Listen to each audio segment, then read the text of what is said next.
Now, people travelling from Ireland to other countries in the EU will face fewer even restrictions following an update to the traffic light system. The ECDC has upgraded Ireland from a red-listed country to an orange country. Quite ironic, given what we've just been speaking about. Eoghan Corry, editor of Air and Travel magazine. What does this actually mean in practical terms for people travelling? Good morning, Shane. It doesn't mean an awful lot immediately, but it's really good news on a dark November morning. We're moved to orange while Donald Trump's hair is moving white. We're moving to orange.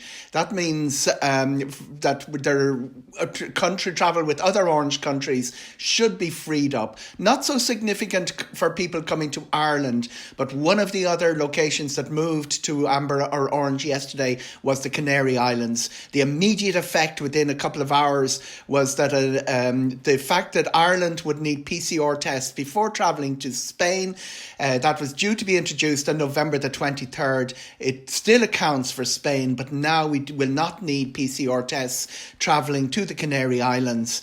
That would be reviewed again on the 3rd of December. And on the 3rd of December, if we're still in orange and the Canary Islands are still in orange, it could open up Christmas. It's not the end, but to paraphrase the great Sean O'Casey quote that was borrowed, of course, by Winston Churchill, it's the end of the beginning. Yeah, okay. The country, though, is still in a terrible state of chassis.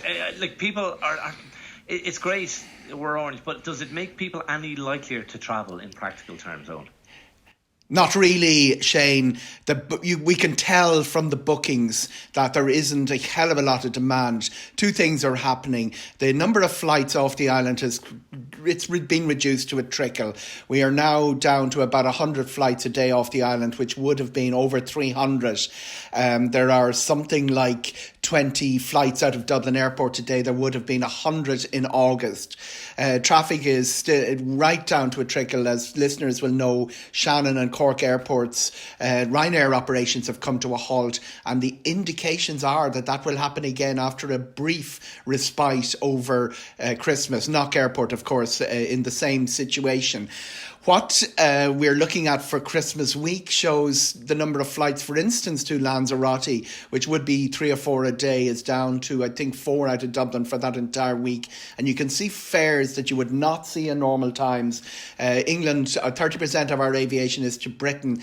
Ryanair's flights to Birmingham are €20 outbound and £17 inbound on Christmas Eve. That is not normal. It shows that even without the restrictions and all that debate about restrictions and travelling for Christmas that Leo Varadkar fired up last week, people are not booking. And the big disconnection, of course, is with Poland. Very, very few flights. They're a little bit more expensive, but people are not moving. Owen, in a word, Ciara Kelly is desperate to get abroad next year.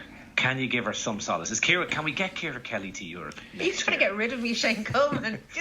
just for a week. Way he slips this in, Owen Corry. Just for a week. Are we going to be going on holidays next summer, do you think, the way things are going abroad? I think that what we'll see is Europe bouncing in and out of lockdown. So making a long-term plan is going to be difficult for an individual and for an airline. For Ciara, though, I do think that the Canary Islands, like us, have got the situation under control, bringing the numbers way, way down. Their numbers are about a quarter of what ours are, and that's unlikely to change. So Ciara, it's going to be Lanzarote, it's going to be next summer.